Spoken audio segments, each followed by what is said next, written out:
I'm Tony Sklar with bnetTV. We are here live at the floor of the CTI Wireless Show in New Orleans, Louisiana. I'm having the pleasure of speaking with Mr. Gerry Murphy of Enterprise Ireland. How are you this afternoon, sir? I'm great, thank you very much. Fantastic. Great city, excellent food, but I don't have to tell an Irish fella about some good food.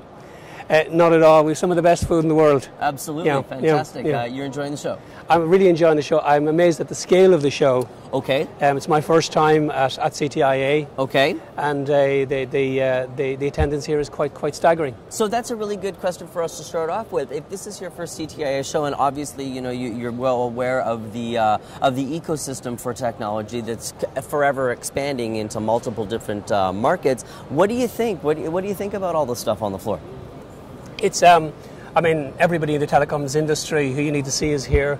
We have a big presence. We have 30 companies here this year, which is the biggest presence we've ever had. Congratulations on that. We have a mixture of regulars, people who have been here for a number of years, but we're also feeding in a number of new companies this year. Okay. So that's quite exciting, and it's great exposure for those companies. So what is the mission of Enterprise Ireland? What exactly do you do?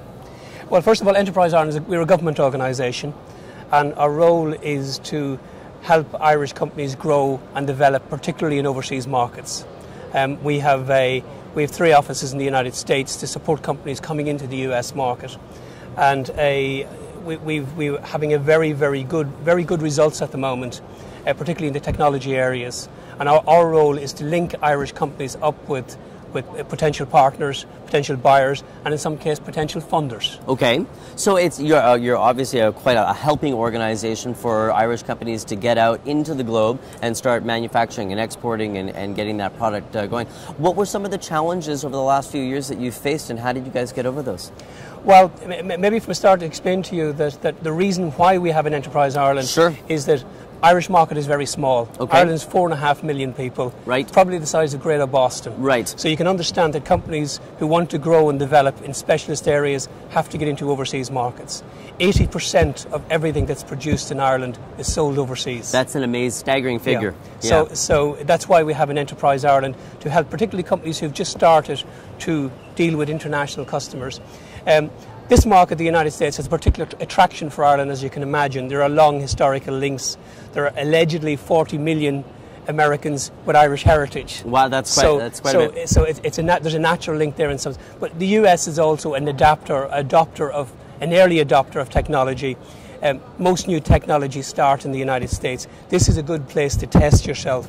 If you can make it here, as I say, you can make it anywhere. So a lot of our companies, the US is our biggest single export market. A lot of our companies come to the US in the first instance to test their technology, to test themselves against the best in the world. So the challenges you can imagine that they face is one of scale. Right. And it's one of making connections and getting connections with key players, and that's where we come in. We have a long tradition here, and our job, I suppose, our biggest job is networking with key players, so we can bring Irish companies into that. So sometimes it's very scary for a company that has been internal in their country for so long. They want to get out and they want to start, exporting and manufacturing. They don't know where to go. They don't know how to, it can be a failing point for a company if it's not done in the right manner. You can blow a lot of money very quick. Absolutely. What we say to companies is time on the ground is your money. Right. So what we try to do is to ensure that any time spent here by Irish companies coming into the market for the first is productive time. That's why the likes of this show, CTIA, is a great place to meet a lot of people in 1 week or over a few days. But of course, it's the preparation that counts. It's the contacts and the appointments you make in advance that make a show like this worthwhile. And how does Enterprise Ireland then double back to help its companies set up those appointments, make sure that those things are being provided on a regular basis? Well, I mean, this is an ongoing, not just through shows, but we would do this on a regular basis, setting up itineraries for companies. And then I suppose the next stage, the next challenging thing for a company coming to the United States is to have a presence here. Right. I mean, the US is quite a big market in its own right. A lot of operators here are quite insular. Very few will pick up the phone to ring Ireland, so you have to be based here. Okay. You have to have a presence here. So that's usually the next step, and that can be quite expensive for a small company. Very expensive, absolutely. It costs a lot of money to put people on the ground here, to have an office and a representation. And we help them through that process as well too. We have a number of incubator units here for companies coming in at the first time. But we provide the presence for them so they can get going, and then they move off to their own. Get your feet wet a little bit before you're out in the pool. Absolutely. but that I mean, there are long lead times, particularly in the technology industry. So companies have to expend a lot of resources before they see a return. So I know that it's always good for a company when they're growing and they want to start to open up offices internationally, which is fantastic. But what are some of the incentives that Enterprise Ireland offers to its I don't want to say members, but to Irish companies going abroad? Well, back in Ireland, we have a very, very big crop at the moment of startups in technology areas, and very, very interesting. Probably the biggest crop of companies we've ever had. Back in Ireland, the major supports we provide is we provide seed capital to get those companies going. Okay. So we are probably the biggest supplier of seed capital in Europe. Invest in your own companies, invest in your own people. Investing in our companies. We, particularly as I say at the seed stage, we're not in competition with the venture capital industry. It tends to come in after things have been proven a little bit. Sure. We come in at the early stage. We would seed about 100 companies every year. Okay. And here in the US, we're having particular success in ICT, obviously, software for telecommunications. A lot of the companies are here today. Software for financial services. Okay. US being very, very big, and another area, a growth area, is e-learning. E-learning. E-learning. Okay. And then outside ICT and software, the whole media and gaming area is a growing area. Right. Companies can get going now with very, very little resources. You can get set up. If you For, get on the for Apple quite Store, small, yes, if you get on the Apple Store, you're away. You've an audience of millions, explosive, global. So we're seeing a lot of growth in those areas. And then the other areas that are very good for us at the moment is medical devices and biopharma. The M Health arena is a fantastic area. Absolutely, IT for health as well. IT for health, a lot of investment in those areas. So we're seeing a lot. So as I say, we invest in companies at startup stage. We bring them into the marketplace. We undertake research for them. We make the introductions, and then. And are you retaining a particular percentage of those companies too as they continue to grow? Is it something that you just sell off? I mean, there has to be a monetization model there back for the government. You've expended a lot of money. That's a good question. It's a very good question. We put money in at the seed stage. We will never take more than 10%. I think that's a very important aspect. You're not there to own them. Our ambition is not. In fact, our ambition is to get out as early as possible. Okay. What we try to do is.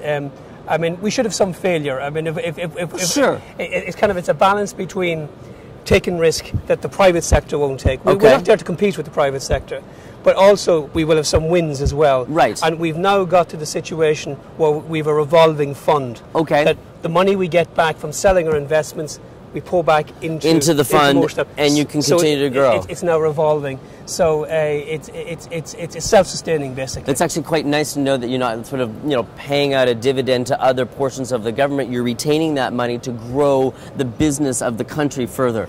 It's really to generate startups. That's what our business is. The financial return is not the reason why we're in this game. Okay. We're there to fill a gap that is not filled by the private sector. And then finally, Gerry, what are some of the challenges that Enterprise Ireland has currently, and what are you doing to get over those challenges? I suppose the